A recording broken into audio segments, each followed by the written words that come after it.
श्री राम जय राम जय जय राम। बोलिए मर्यादा पुरुषोत्तम श्री रामचंद्र भगवान की जय।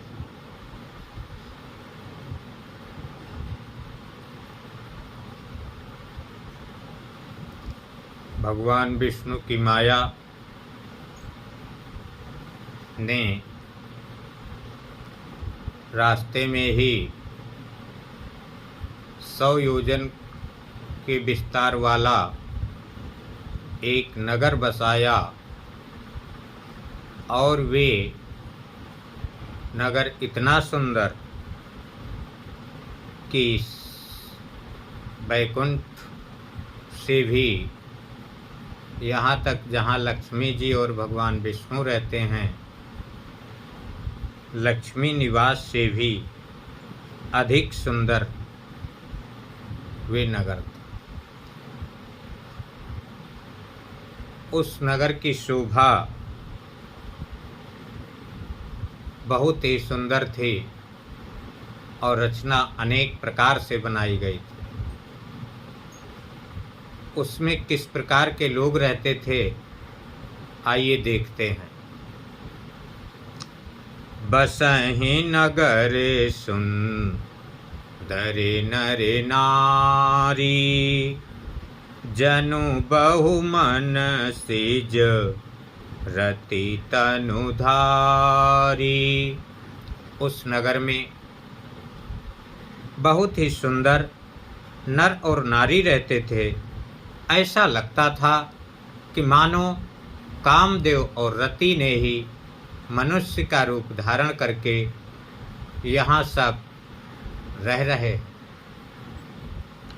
तेहि पुर बसई शील निधि राजा, अगणित हय गय सेन समाजा। उसी पुर में शील निधि नाम के राजा रहते थे और उनके पास अगणित, जिसकी गणना नहीं की जा सकती, इतने घोड़ा हाथी की सेनाएं थीं। सुत सत सुरेश सम विभव बिलासा, रूप तेज बल नीति निवासा। सत सुरेश सम, 100 इंद्र के समान उनके पास भोग विलास की सामग्री थी। रूप तेज और बल नीति का तो वे मानो निवास स्थान। विश्वमोहिनी तासु कुमारी, श्री विमोह जिसु रूप निहारी। राजा शीलनिधि की पुत्री का नाम विश्वमोहिनी, और वे इतनी सुंदर थी, इतनी सुंदर है कि लक्ष्मी जी भी उसके रूप को देख करके मोहित हो जाएं। सोई हरि माया सब गुण खानी, अशोभा तासु की जाई बखानी। वह वहाँ पर जितना जो भी कुछ दिखाई दे रहा था, ये सब हरि भगवान विष्णु की माया ही थी, माया के द्वारा ही बनाया गया था, जो सब गुण खानी, सबों गुणों की खान है, सभी गुणों की खान। शोभा तासु की जाई बखाने, तो उस नगर की, वहाँ के लोगों की, इस सब की शोभा का वर्णन कहाँ तक किया जा सकता, अर्थात किया ही नहीं जा सकता। करई स्वयंवर सो नृप बाला, आये तहाँ अग नित मही पाला। वह राजा की कन्या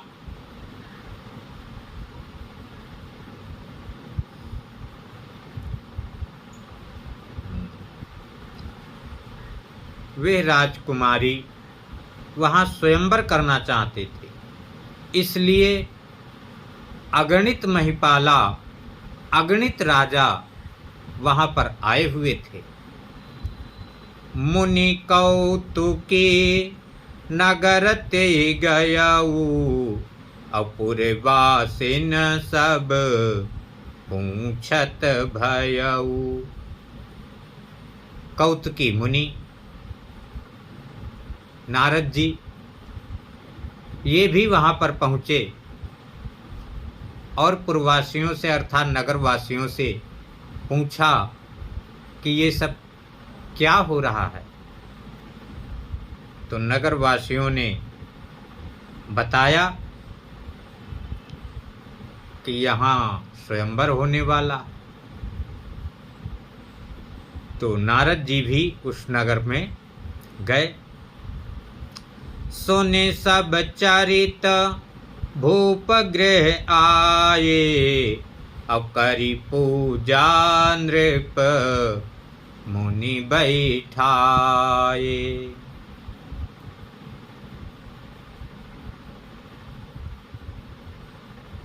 संपूर्ण चरित्र नारद जी सुन करके और राजा के महल में अर्थात शीलनिधि के महल में आए। राजा शीलनिधि ने नारद जी की पूजा की और पूजा करके उनको बैठाया। बैठाने के बाद आन दिखाई नारदहि, भूपति राजकुमारी, कहु नाथ गुण दोष सब, एहि के हृदय विचारी।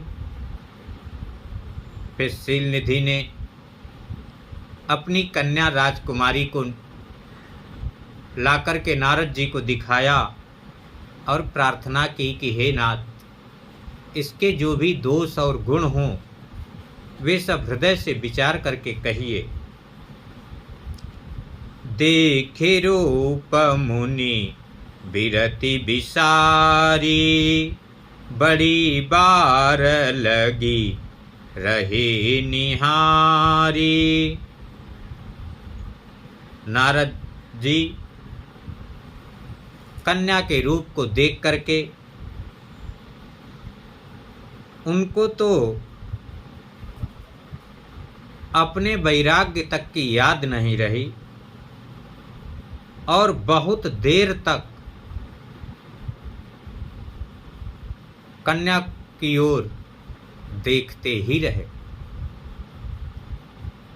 लक्षणतासु बिलो की भुलाने, और हृदय हरस नहीं प्रगट बखाने। उसके लक्षण देख करके वे अपने आप को भी भूल गए। हृदय में तो प्रसन्न हुए लेकिन उसके लक्षणों को प्रकट नहीं किया। मन में सोच रहे हैं कि जो यही बरई अमर सोई होई, असमर भूमि ते ही जीतन कोई। जो भी इस कन्या का वर्ण करेगा वे अमर होगा और युद्ध भूमि में उसको कोई जीत नहीं सकेगा। से वहीं सकल चराचर ताही, अबरई शील निधि कन्या जाही। ये शील निधि की पुत्री जिसका भी वरण करेगी उसको संपूर्ण चर अचर प्राणी उसकी सेवा करेंगे। लक्षण सब विचारी उर राखे, अब कछुक बनाई भूप सन भाखे। तो जितने ये भी लक्षण देखे नारद जी ने, ये सबके सब लक्षण अपने हृदय में ही रख लिए और बना करके कुछ 2-4 लक्षण वे राजा से बता दिए। सुता सुलक्षण कहि नृप पाही, और नारद चले सोच मन माही। राजा से कहे कि आपकी कन्या बहुत सुंदर लक्षणों से युक्त है। ऐसा कह करके नारद जी अपने मन में सोचते हुए वहाँ से चल दिए। और क्या विचार कर रहे हैं कि करऊं जाई सोये जतन विचारी, अजय प्रकार मोही बरई कुमारी। नारद जी विचार कर रहे हैं कि अब हम यत्न पूर्वक वही काम करूंगा जा करके कि जिस प्रकार से ये कन्या मेरा वरण कर ले। जप तप कछु न होई ते ही काला, हे विधि मिलाई कवन विधि बाला। अब उस समय तो न जप हो रहा है न तप हो रहा है, केवल मन में यही लगी हुई है कि ये कन्या किस प्रकार से मेरे को मिले।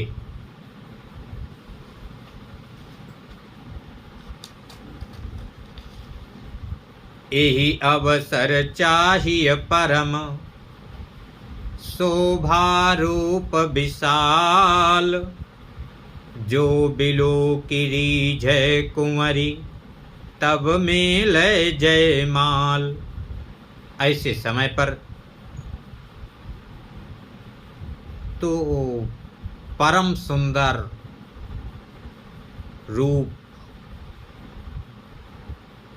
चाहिए,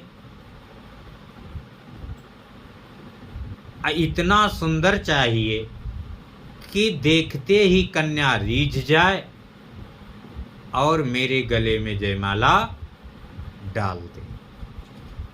ऐसा नारद जी मन में विचार कर रहे हैं। तो लेकिन ये सब कैसे हो सकता है? तो नारद जी विचार किए कि हाँ, हरि से भगवान विष्णु के पास चलना चाहिए। हरि सन मांगऊं सुंदरताई, अहोई जात गहरू अति भाई। हरि भगवान विष्णु से मैं सुंदरता मांगता हूँ जा करके, लेकिन जब तक वे यहाँ इतने पास में तो रहते नहीं हैं। जब तक मैं क्षीर सागर तक जाऊंगा और फिर आऊंगा तब तक तो बहुत देर हो जाएगी। इसलिए मोरे हित हरि सम नहीं को, यही अवसर सा हाय सोई हो। वैसे तो मेरे परम हितैषी हरि के भगवान विष्णु के समान दूसरा कोई नहीं है, और इस अवसर पर भी वही मेरे सहायक होंगे। बहुविधि विनय कीन्हिते ही काला, अप्रगटेउ प्रभु कऊ तुकी कृपाला। अनेक प्रकार से विनय की उस समय नारद जी ने, और कौतुकी भगवान विष्णु भी वहीं पर तत्काल प्रकट हो गए। प्रभु बिलो के मुनि नयन जुड़ाने होई काजू ये हर्षाने। प्रभु को देख करके नारद जी के नेत्र ठंडे हुए और हृदय में प्रसन्न हुए कि अब कार्य बन जाएगा। अति आरती कहे कथा सुनाई, करहु कृपा करी होहु सहाई। अत्यंत आर्त अर्थात दीन होकर के संपूर्ण कथा जो ऊपर का चरित्र है, कहानी है, वे सब नारद जी ने कह सुनाई और कहने लगे कि प्रभु आप मेरे ऊपर कृपा कीजिए, आप मेरी सहायता कीजिए, मेरे सहायक होइए। आपन रूप देहु प्रभु मोहि, आन भांति नहीं पावऊं ओहि।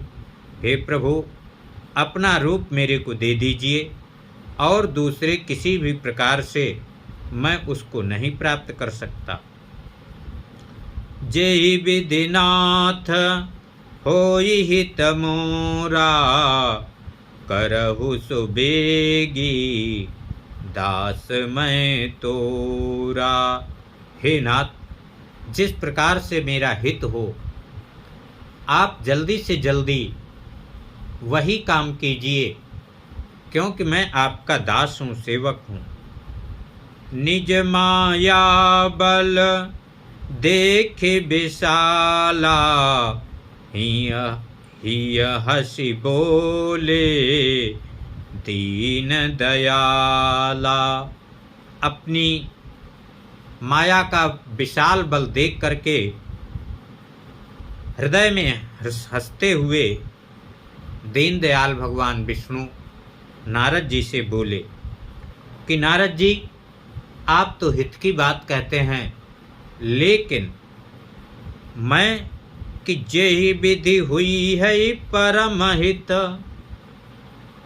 नारद सुनहु तुम्हार, सो हम करब न आन कछु, बचन न मृषा हमार। हे नारद जी, आपका हित नहीं परम हित, जिस प्रकार से तुम्हारा परम हित होगा मैं वही करूँगा, इसके अतिरिक्त दूसरा कुछ भी नहीं करूँगा। और ये मेरा वचन मिथ्या नहीं हो सकता। लेकिन नारद जी, कुपथ मांग रुज व्याकुल रोगी, अवैदन देई सुनहु मुनि जोगी। हे मुनि जोगी नारद जी, यदि कोई रोगी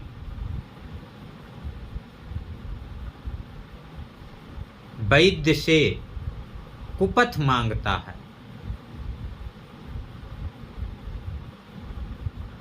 तो वैद्य उसको नहीं देता है। यही विधिहित तुम्हार मैं ठयऊं, अब कही अस अंतर हित प्रभु भयऊ। इस प्रकार से मैं तुम्हारा हित करने की ठान लिया। ऐसा कहकर प्रभु भगवान विष्णु अंतर ध्यान हो गए तो माया विवश भये मुनि मूढ़ा, असमुझी नहीं हरि गिरा निगूढ़ा।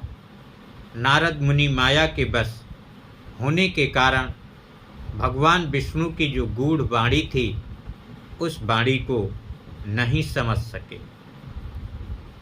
गवने तुरत तहाँ ऋषिराई, जहाँ स्वयंवर भूमि बनाई। नारद जी तो तुरंत वहीं पहुंच गए जहां स्वयंवर रचा गया था। तो निज निज आसन बैठे राजा, अब बहु बनाव करी सहित समाजा। जो राजागण हैं वे खूब अच्छी प्रकार से सजे धजे अपने समाज के सहित अपने अपने आसन पर बैठे हुए।